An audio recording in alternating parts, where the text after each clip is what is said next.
সারা বছর জুড়ে এই রমজান মাসের জন্য অপেক্ষা করে থাকি। রমজান মাস আসলে মন থেকে অনেক অনেক বেশি শান্তি লাগে, অনেক বেশি ভালো লাগে। আর রহমতের দিনগুলো কিন্তু অনেক তাড়াতাড়ি চলে যায়। হ্যালো এভরিওয়ান, আসসালামু আলাইকুম। সবাইকে রমাদান মোবারক। তো সবাই ভালো আছেন আশা করি।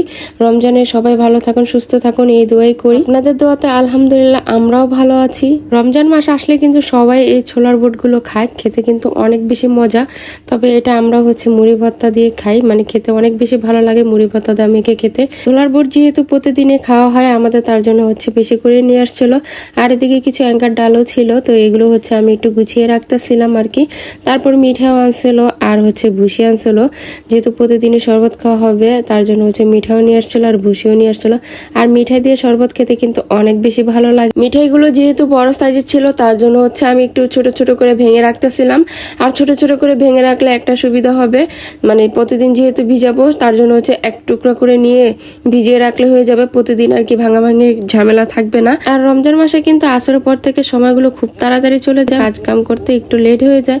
তার জন্য যতটা সহজভাবে করা যায় তাড়াতাড়ি করা যায়, তার জন্য আগে থেকে সবকিছু রেডি করে রাখতেছিলাম যেন ঝামেলা না হয় বা সময় বেঁচে যায়। তো যাই হোক, এদিকে আমি সবকিছু ভালো করে গুছিয়ে রাখলাম। তো এগুলো জায়গা মতো রেখে দেবো। আর এই তো সাহারি খেতে উঠে গেছি। আর উঠে গেছি বলতে ভুল হবে, আমি সারা রাত জেগেই ছিলাম।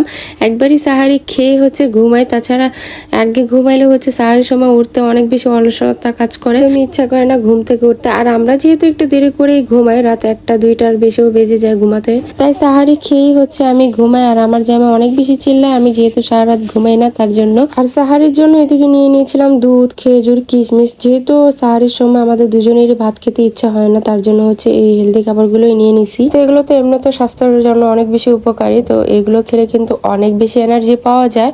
আর সারাদিন কোনো ক্লান্তিও লাগে না, অনেক কাজ করা যায় আর ক্ষুধাও লাগে না। তো এগুলোই নিয়ে নিয়েছি আর এগুলো খেলে অনেক বেশি ভালো লাগে। আর এই তো বিকেলবেলা কিছু ফলমূল নিয়ে আসছিল, তো সেগুলো গুছিয়ে রাখতেছিলাম। আর ইফতারের জন্য কিছুটা কেটে নিতেছিলাম। আর ইফতারের জন্য ফলমূল সবসময় আমারই কাটাকুটি করতে হয়, আর আমার এগুলো কাটতেও ভালো লাগে। আলহামদুলিল্লাহ, দেখতে দেখতে কিন্তু 3টা রমজান হয়ে গেল। আসলে রহমতের দিনগুলো কিন্তু খুব তাড়াতাড়ি চলে যায়, চোখের পলকে চলে যায়। এই তো রোজা শুরু হলো আর এই তো 3টা রোজা হয়েও গেল আলহামদুলিল্লাহ। রোজার মাস আসলে কেন জানি মনটাতে অনেক বেশি শান্তি লাগে, অনেক বেশি শান্তি কাজ করে, অনেক বেশি ভালো লাগে। এই তো আমার ছোট ভাই আমাকে কাজে হেল্প করতেছিল, এদিকে ও খেজুরগুলো ধুয়ে দিতেছিল।